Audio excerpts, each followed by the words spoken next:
আসসালামু আলাইকুম ভিউয়ার্স, আশা করি আপনারা সকলেই ভালো আছেন। আজকের ভিডিওতে কথা বলবো ষষ্ঠ গণবিজ্ঞপ্তিতে ৩৫+ নিবন্ধন সনদধারী যারা আছেন তারা আবেদন করতে পারবেন কিনা। যেটা শুরুতে থাম্বনেল দেখে আপনারা বুঝতে পেরেছেন।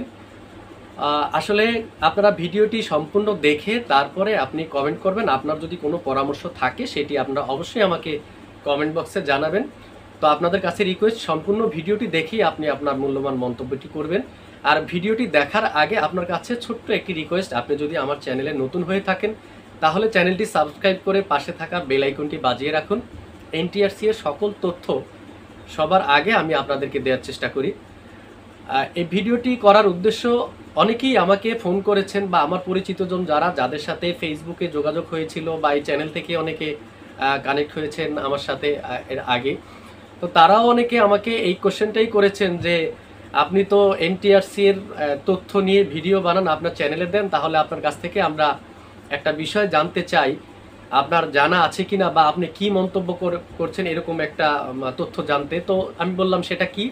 তারা সবাই জানতে চেয়েছেন অনেকেই যে 18তম ষষ্ঠ গণবিজ্ঞপ্তিতে যারা 18তম পরীক্ষা দেবেন, এখন ভাইবা পরীক্ষা দিবেন, অনেকেরই কিন্তু বয়স 35+ হয়ে গেছে। তো সেক্ষেত্রে ষষ্ঠ গণবিজ্ঞপ্তিতে তারা আবেদন করতে পারবে কিনা এমনটি প্রশ্ন করেছেন। তো যার জন্য আজকে এই ভিডিওটি করা, কিংবা আপনাদের সামনে বলা, আপনাদের যদি মন্তব্য থাকলে অবশ্যই সেটি আপনারা আমাকে জানাবেন কমেন্ট করে। তো দেখেন, আমরা যদি একটু দেখি পেছনের, অর্থাৎ যে প্রথম, দ্বিতীয়, তৃতীয় গণবিজ্ঞপ্তি তো ছিল অন্যরকম। চতুর্থ থেকে বলি, যদি চতুর্থ গণবিজ্ঞপ্তিতে আমরা যেটা দেখি তখন থেকে কিন্তু বয়সের একটা ছাড় ছিল। তো চতুর্থ গণবিজ্ঞপ্তিতে বয়সের যেই ছাড়টা ছিল সেটা আসলে অন্য একটা কারণ ছিল, সেটা আপনারা সবাই জানেন। দীর্ঘদিন করোনা ছিল, করোনা মহামারী ছিল।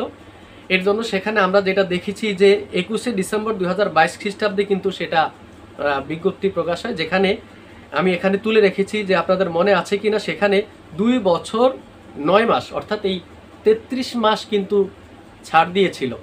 অর্থাৎ এই ছাড়টা দিয়েছিল চতুর্থ গণবিজ্ঞপ্তিতে এই করোনাকালীন সময়ে।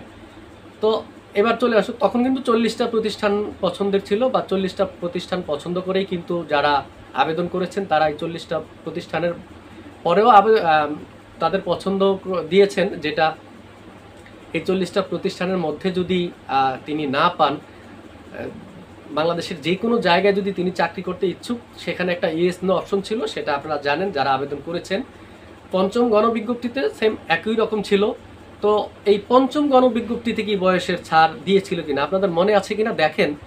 পঞ্চম গণবিজ্ঞপ্তি হয়েছিল যেটা 31শে মার্চ 2024 খ্রিস্টাব্দে।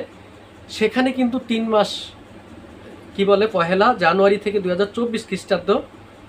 আর এটা বিজ্ঞপ্তি হয়েছিল 31শে মার্চ 2024, যেখানে 1 জানুয়ারি 2024 খ্রিস্টাব্দ বয়স শিথিল ছিল 3 মাস।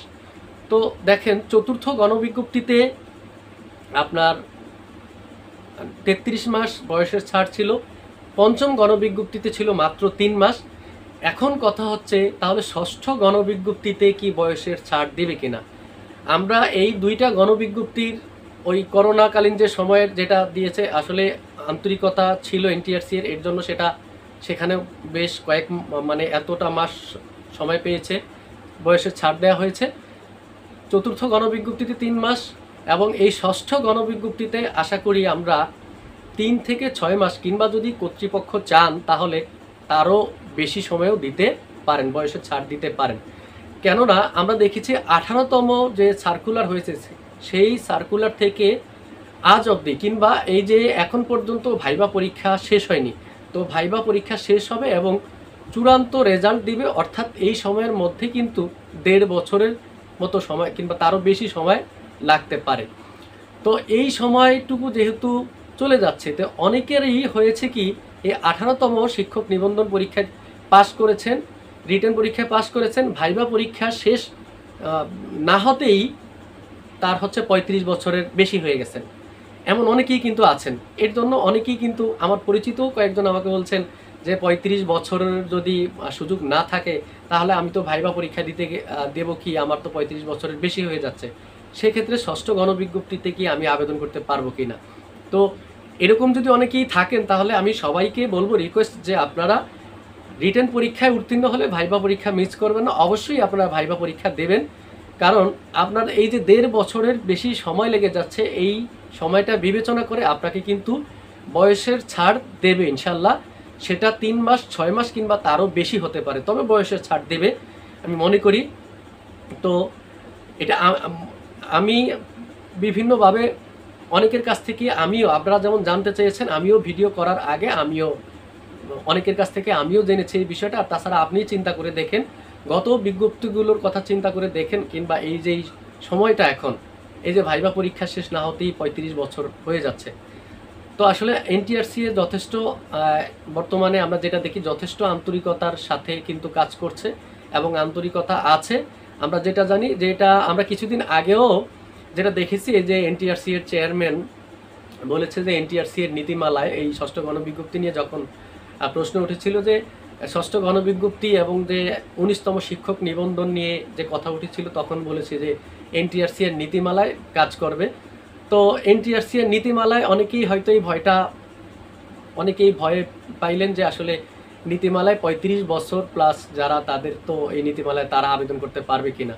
তো আশা করি আপনারা যারা 18তম শিক্ষক নিবন্ধন পরীক্ষায় রিটেনে উত্তীর্ণ হয়েছেন, তারা অবশ্যই আপনারা ভাইবা পরীক্ষা মিস করবেন না, ভাইবা পরীক্ষা দেবেন।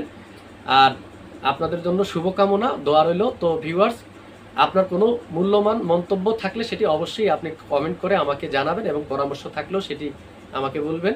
এতক্ষণ আমার চ্যানেলের ভিডিওটি দেখার জন্য আপনাদেরকে অসংখ্য ধন্যবাদ। আল্লাহ হাফেজ।